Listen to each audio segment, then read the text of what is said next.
Last week, we talked to Vivek Ramaswamy, who's running for president, about how the United States should respond to the Hamas attacks in Israel. Of all the candidates in the race, Ramaswamy seemed the most interested in thinking through the long-term effects of what's happening in the Middle East on the United States. And that struck us as a very good thing. We're Americans. We've got families here. We care what happens to our country. Why wouldn't we care? And yet in Washington, Ramaswamy's question qualified as a scandal. The usual chorus of liars, many of them on the so-called right, unfortunately, immediately denounced him as a dangerous bigot. They claimed he was pro-Hamas, which is ridiculous. And then they suggested that he doesn't believe in Israel's right to self-defense, which, if anything, is even dumber. It was a thoroughly disgraceful display and a revealing one.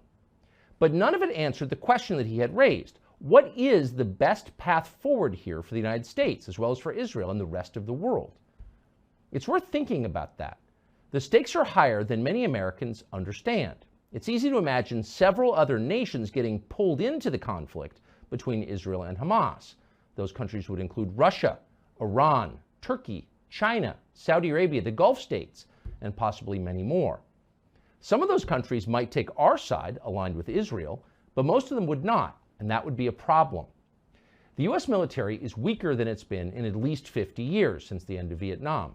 Exhausted by two pointless conflicts in Iraq and Afghanistan, internally divided by identity politics, mismanaged by buffoonish hacks at the Pentagon, our services are in obvious disarray. Check the enlistment numbers. Nobody wants to join. But it's worse than that. The government that funds our army is bankrupt. The man who leads it is senile. Now is not the time for a world war. We would lose. But our commander-in-chief has no idea.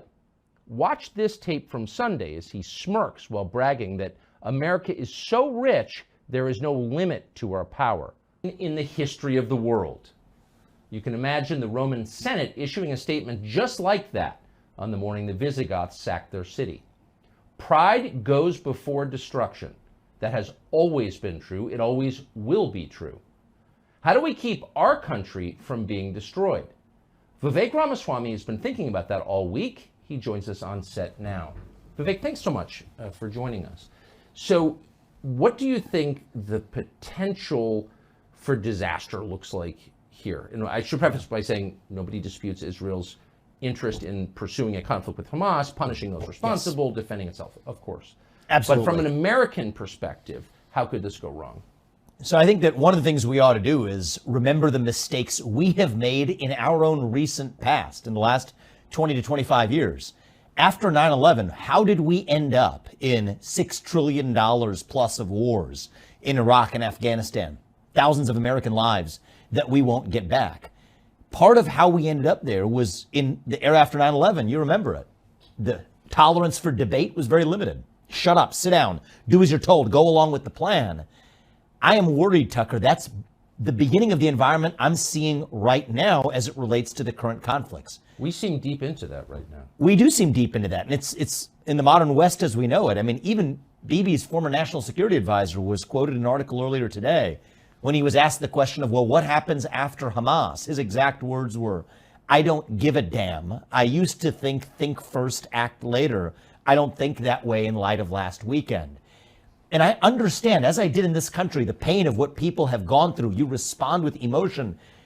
But the thing I worry about, Tucker, right now is what I see is the left-wing criticism of Israel's what looks like to be soon to be ground invasion of Gaza is about proportionality and about injustice and humanitarian aid. Even if you just put all that to one side, from a U.S. perspective, from an Israel perspective, how is this actually going to achieve a good result? And my concern right now, and as we're having this conversation, it appears imminent that Israel is going to mount a ground invasion into Gaza.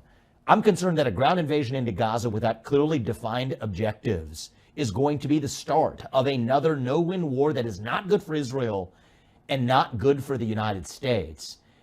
And so one of the things I've been thinking about just in recent days, you hear a lot of histrionics here, a lot of bloodthirsty neocons, in fact, far less reasonable than even many Israelis that are far more rational about this than some here in the United States, is how could this play out? Right? So if we just think about one reasonable scenario, let's just go step by step in terms of where we are. Israel mounts a ground invasion into Gaza, okay? Doesn't have a clearly defined goal, but they've mounted that ground invasion. That crosses a red line that Hezbollah has previously identified, saying that that's their red line for attacking Israel.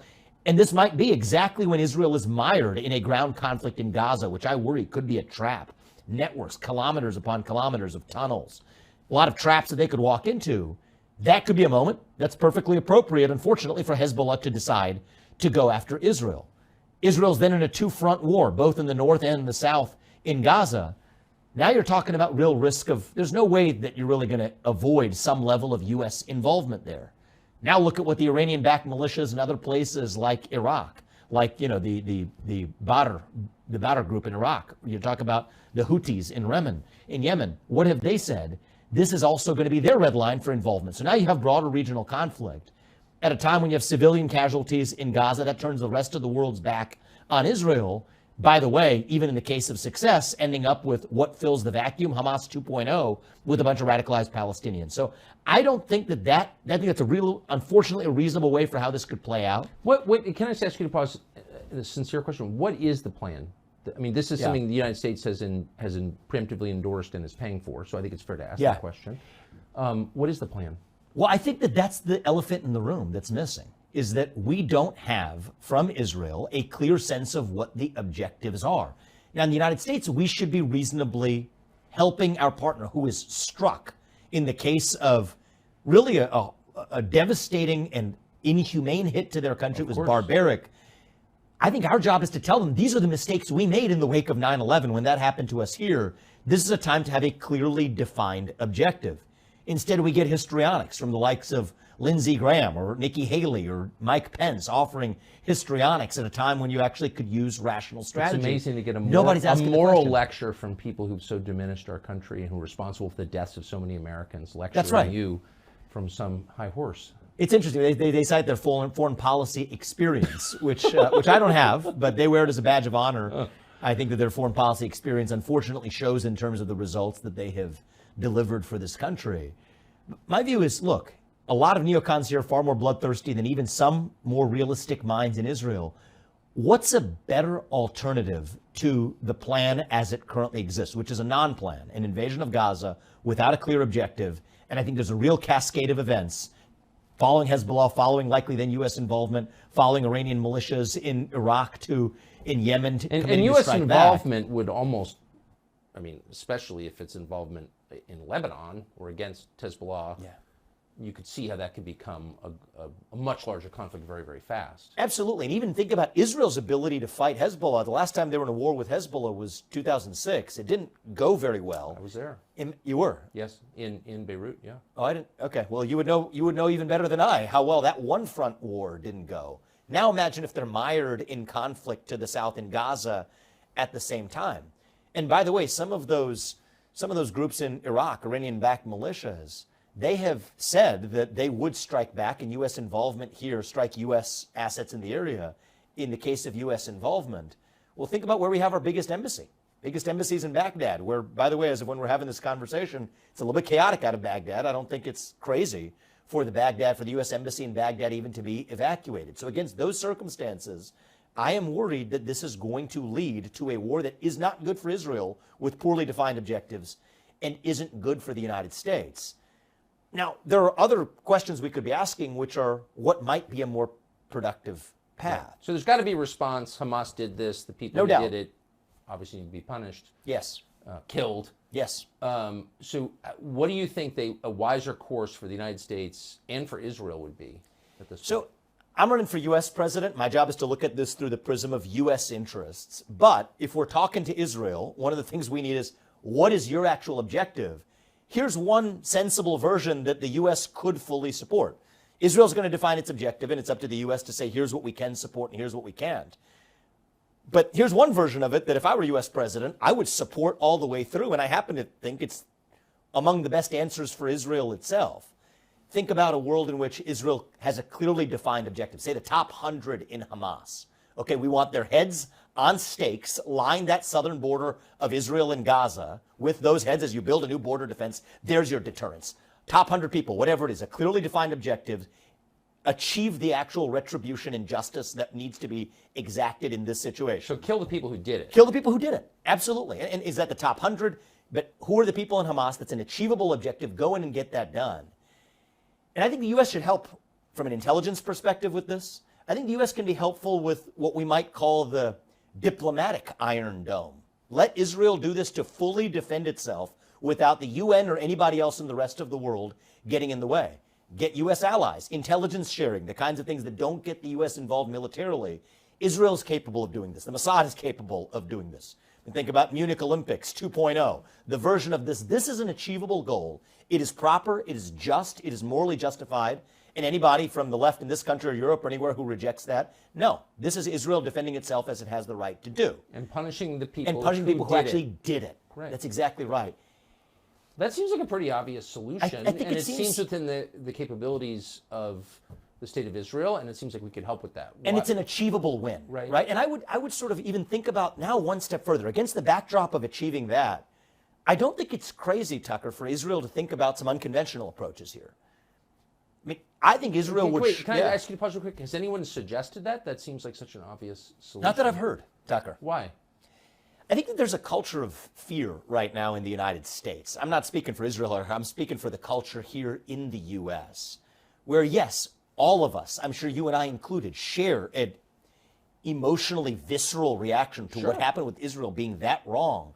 But I think that emotional, visceral reaction has everybody looking to each other to talk about the periphery of the issue, right? Everybody's so eager to talk about whether you're going to condemn the, college student groups that are making silly statements over here or the $100 million of humanitarian aid over there. I see Republicans rushing to, analyze the mosquitoes on the elephant's tail without talking about the actual elephant in the room. But this just seems like what we should do.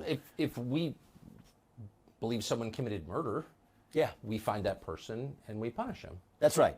So that would seem like the most obvious solution. Well, I think that there are some in the U.S. that are so bloodthirsty and have been rooting for outcomes that have really, from their standpoint, nothing to do with this conflict, that might want to use this conflict as an excuse to do what they otherwise might have wanted to do anyway, which is reopen broad-scale regional war in the Middle East, which we haven't had since Iraq and Afghanistan came to a close. These are cynical forces that exist in some wings of the U.S. But I can't speak for why others aren't really clear-headedly asking, what exactly is our plan of action? What advances U.S. interests? What exactly should we tell Israel we will and won't support? And how could that possibly positively influence Israel to make the right decisions here? But I think there's, first principle, go after the people who are responsible for this in an achievable goal, in a way, and I would say, metaphorically or literally, put their heads on stakes, make sure that we actually have a clear deterrence, that something like this never happens again. And then I think there are ways that Israel could really turn the tables So here. you're not arguing on behalf of Hamas? Yeah, of course. I mean, the things that people will say on the internet appall me, but Hamas is a terrorist group and deserves to be held accountable for the dastardly acts. I mean, this was barbaric. It was medieval. And I think a direct response to exact justice from Hamas is 100% morally justified. And as U.S. president, if I were in that office, I would provide every bit of diplomatic air cover to Israel to do what it needs to do, because I'm also looking after the U.S. interest here. I don't want the U.S. military involved in some tripwire of a war in the Middle East that we sleepwalk ourselves into, which isn't good for the U.S., but isn't even likely good for Israel. Now, I think that there are some broader regional issues that we need to deal with, too. I mean, one of the lurking issues here is the nuclear capabilities of Iran. And if I had the clear answers, if any of us had the clear answers to exactly how you would keep Iran from becoming nuclear weapon equipped, we wouldn't be talking about this right now. But I think a maximum pressure campaign against Iran, economically speaking, until they actually fully phase out their nuclear weapons is a reasonable discussion and debate to have. I think we can avoid doing some really stupid things that we've done along the way, though, in the meantime, this year. Think about the discussion around transferring nuclear technology to Saudi Arabia. Now, why would you ever want, and Saudi Arabia, which got some of the deepest energy reserves in the world, clearly doesn't need nuclear plants, so that technology would be used for nuclear weapons. Why would you ever want the Saudi kingdom to have nuclear weapons? Well, it's even one step worse than that, right? We've done civilian nuclear technology transfers. I think we've done something like 27 deals with 43 countries. Yes. Saudi Arabia did not want the terms of those traditional civilian nuclear technology transfers because they require oversight and monitoring to make sure you're not using them for military purposes. So the idiocy of this, and it's not just Biden. I mean, Biden's idiocy is high, but there's Republicans going along with him to say that as a condition for getting Saudi Arabia into some type of expanded diplomatic deal with Israel, we were going to offer security guarantees to Saudi Arabia, and furthermore, that we were going to offer this nuclear transfer on terms that were different than the historical civilian nuclear transfers. So the idea is to counterbalance Iran, I assume. But actually, if you look at it the other way, we've had I'm not saying it's a comfortable balance of power, but there has been something resembling a balance of power. This is this summer we're talking about it, Tucker, and this is an uncomfortable topic, but we can't just dismiss the possibility that these two things are entirely unrelated. I mean, right when we have inserted our noses in to this, what I think is a terrible idea of a deal with Saudi Arabia, and I think many in Israel and otherwise agreed with me too, that transferring nuclear technology to Saudi Arabia on these differential terms and security guarantees, that shouldn't be necessarily what's required to drive Saudi Arabia into a peaceful deal with Israel.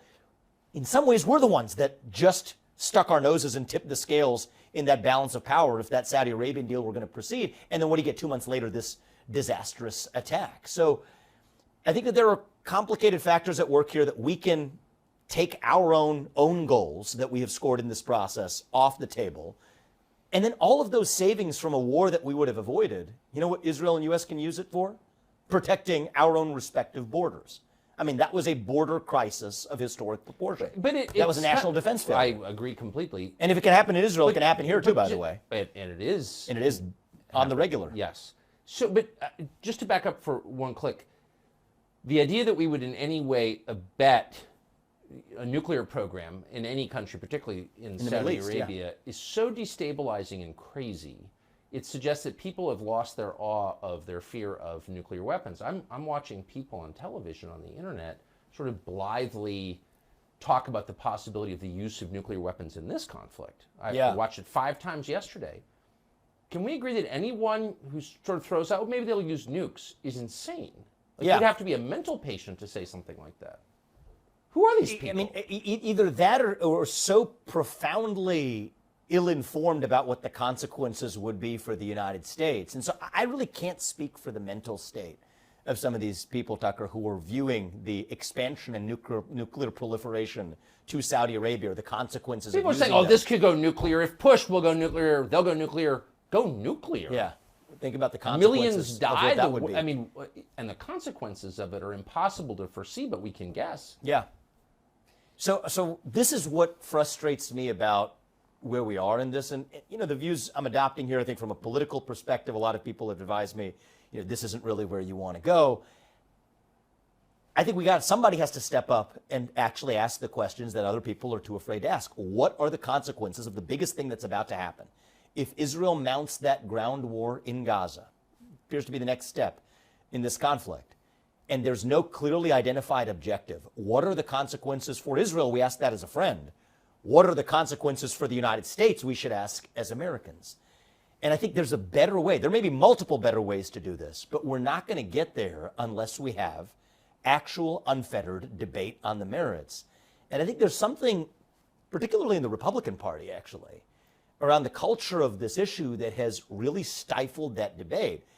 The experience I've had, I mean, the first time you and I met was, I don't know if you remember this, was after when I was writing my first book. It was in the context of I'd been a biotech CEO and George Floyd died and this country started acting crazy and there were certain debates you couldn't have on questions relating to race and whatever back in 2020.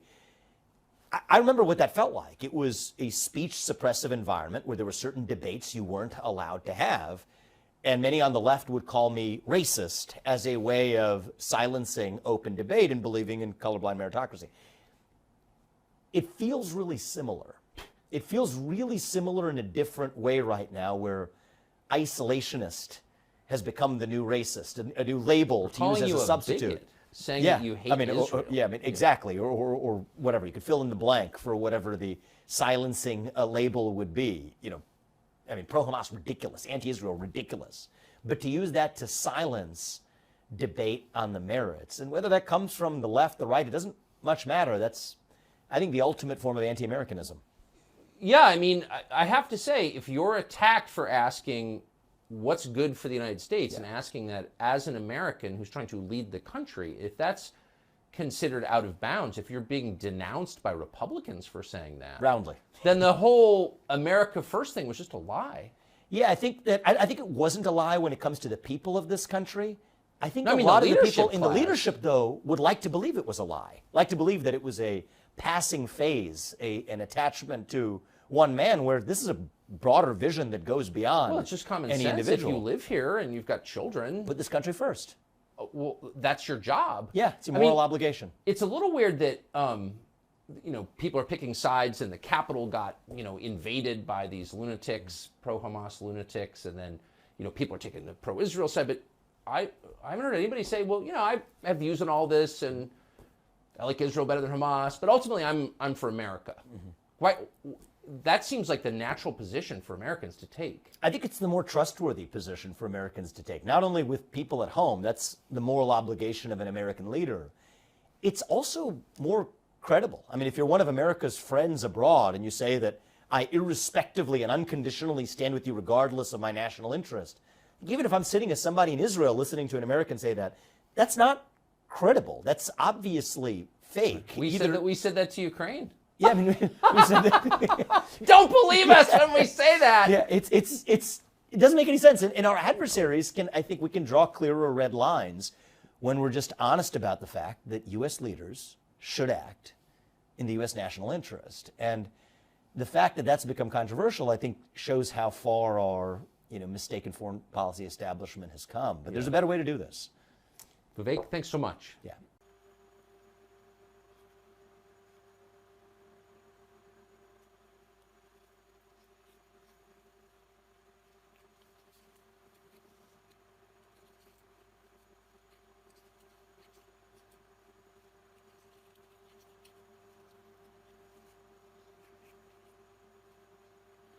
Hàng 24 mũi đơn thứ 3.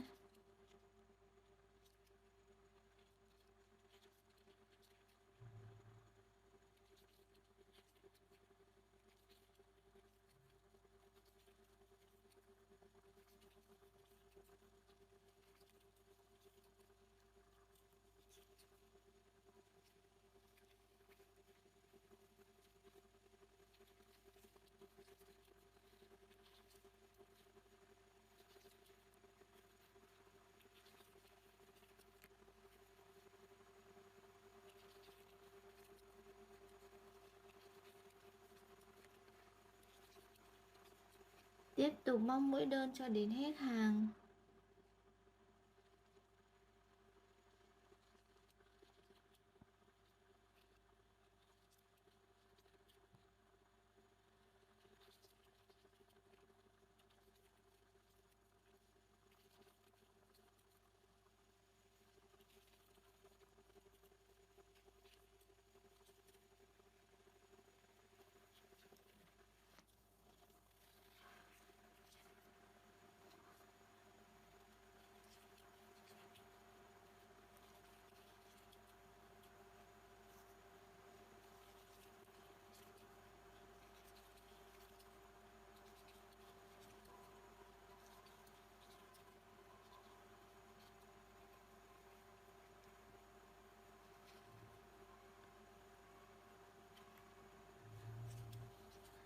Hàng 24 mũi đơn thứ 4.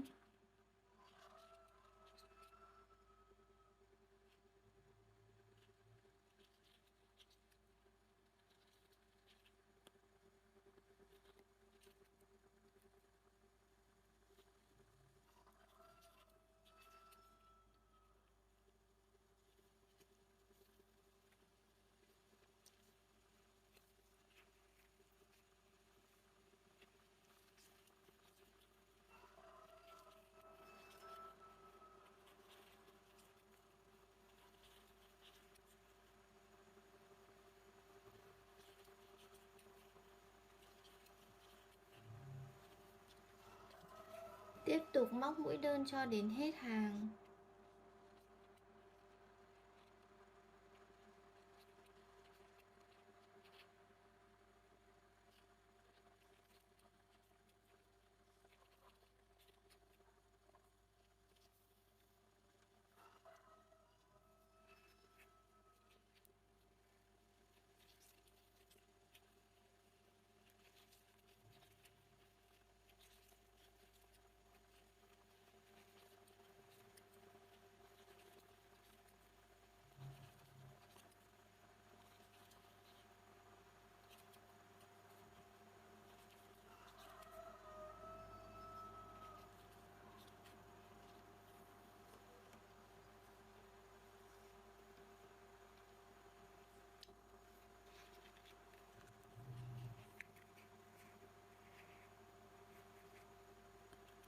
24 mũi đơn thứ 5.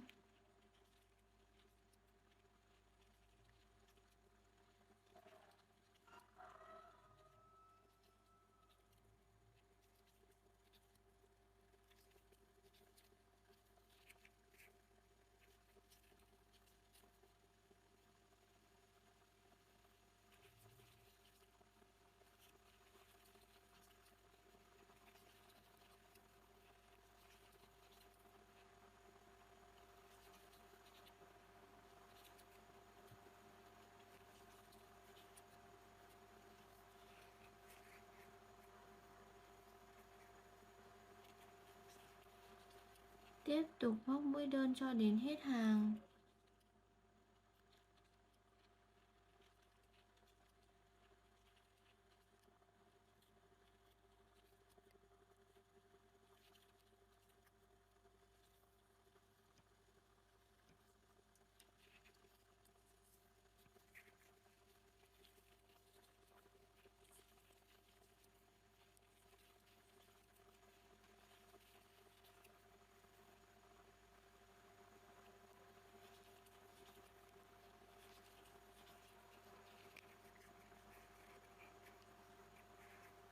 Hàng tiếp theo, móc một mũi giảm, 2 mũi đơn, lặp lại như vậy cho đến hết hàng.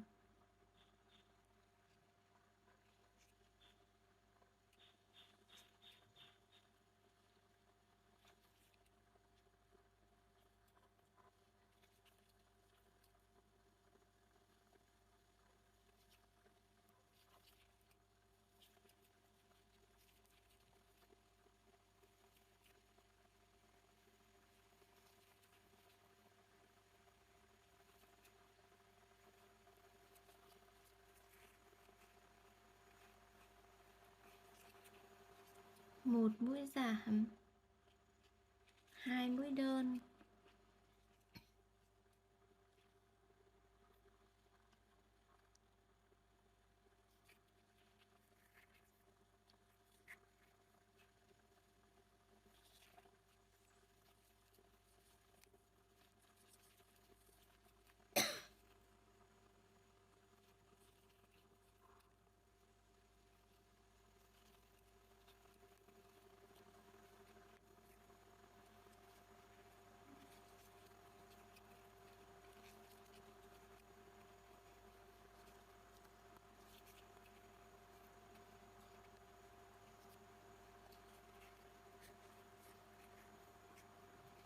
hàng tiếp theo móc vào cạnh ngoài của chân mũi, bỏ qua một chân, móc vào chân tiếp theo, 5 mũi kép.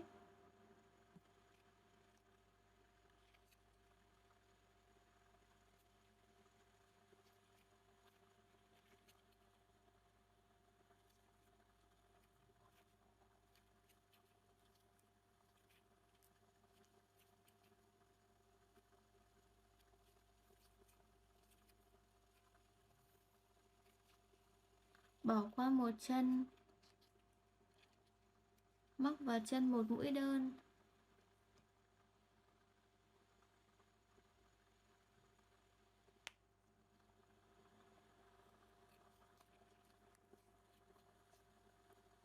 lần thứ hai,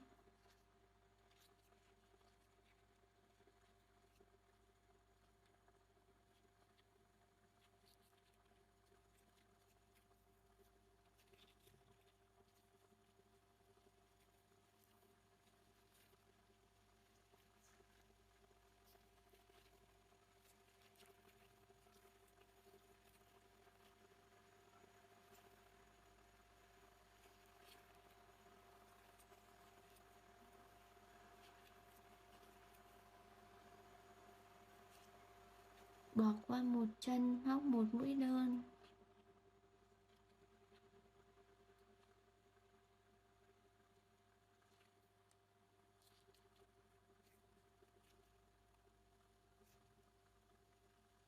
lần thứ ba,